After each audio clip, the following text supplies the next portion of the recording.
June 14 நாளை மாலை 4 மணி அளவில் திருச்சிராப்பள்ளி அண்ணா ஸ்டேடியம் அருகே விடுதலை சிறுத்தைகள் கட்சியின் சார்பில் நடைபெறவுள்ள மதச்சார்பின்மை காப்போம் பேரணி தொடங்குகிறது. அங்கிருந்து டிவிஎஸ் ரவுண்டானா, மகாத்மா காந்தி சிலை, பெரும்பிடுகு முத்தரையர் சிலை ஆகியவற்றை கடந்து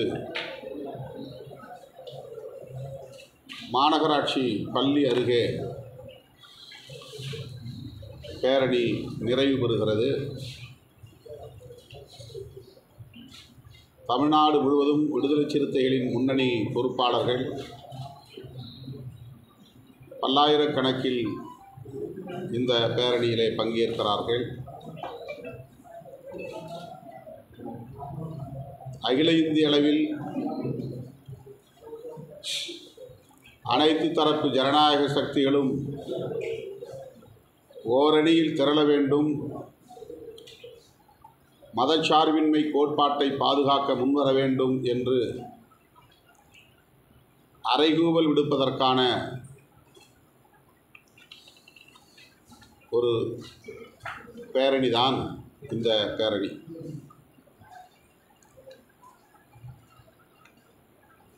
மதச்சார்பின்மை கோட்பாடு அரசமைப்பு சட்டத்தின் உயிர்மூச்சு கோட்பாடாகும்.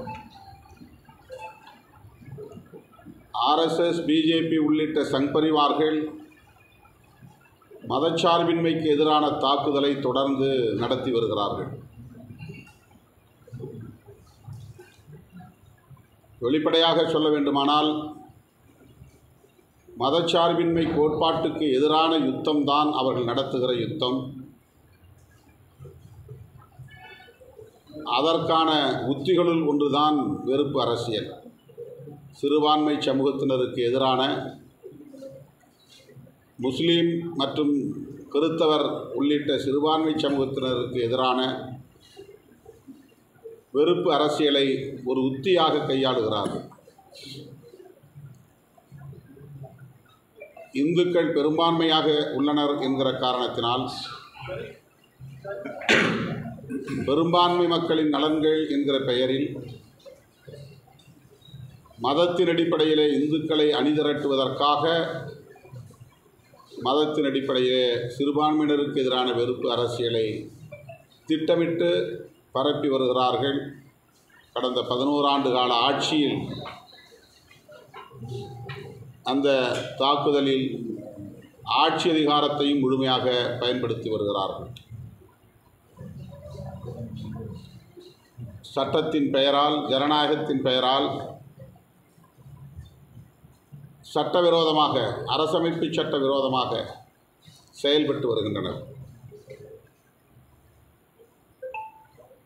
குடியுரிமை திருத்த சட்டம் அரசமைப்பு சட்டத்திற்கு எதிரானது, மதச்சார்பின்மைக்கு எதிரானது. அரசமைப்பு சட்டத்தின் உறுப்பு எண் 370 நீக்கம் அரசமைப்பு சட்டத்திற்கு எதிரானது, மதச்சார்பின்மைக்கு எதிரானது. முத்தலாக் திருத்த சட்டம் அரசமைப்பு சட்டத்திற்கு எதிரானது, மதச்சார்பின்மைக்கு எதிரானது. வக்ஃப் திருத்த சட்டம் அண்மையிலே நிறைவேற்றப்பட்ட சட்டம் அரசமைப்பு சட்டத்திற்கு எதிரானது, அதன் உயிர்மூச்சு கோட்பாடான மதச்சார்பின்மைக்கு எதிரானது. இவையெல்லாம் மேலோட்டமாக பார்த்தால் முஸ்லீம்களுக்கு எதிரானது என்று தோன்றும்.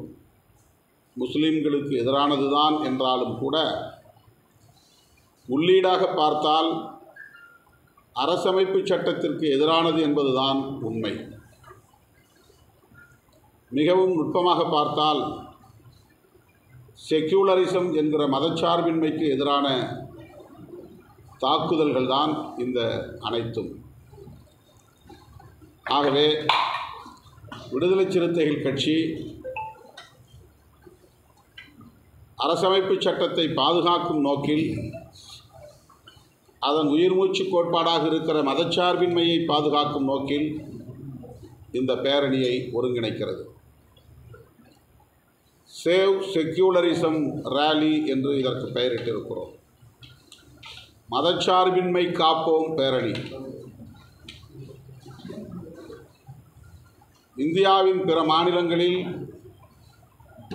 பாரதிய ஜனதா கட்சியும் RSS உள்ளிட்ட சங் பரிவார அமைப்புகளும் மதத்தின் பெயரால் வெறுப்பு அரசியலை பரப்பி இஸ்லாமியர்களுக்கும் கிறிஸ்தவர்களுக்கும் எதிரான வன்முறைகளை கட்டவிழ்த்து விட்டு வருகிறார்கள். மாப் லிஞ்சிங், கும்பல் கொலை, 100 பேர் சேர்ந்து ஒருவரை அடித்து கொலை செய்வது, பசு புனிதம் என்கிற பெயரால் மதமாற்றம் செய்கிறார்கள் என்கிற குற்றச்சாட்டின் பெயரால் இந்த லிஞ்சிங் என்கிற கும்பல் கொலை கலாச்சாரம் சங் பரிவார்களால் இந்த மண்ணிலே வேரூன்றி இருக்கிறது, திட்டமிட்டு பரப்பப்பட்டு வருகிறது. மசூதிகளை தகர்ப்பது, தேவாலயங்களை தகர்ப்பது, பைபிள், குர்ஆன் போன்ற மத நம்பிக்கையாளர்களின் புனித நூல்களை எரிப்பது, மாட்டுக்கறி சாப்பிடுகிறார்கள் என்ற பெயரில்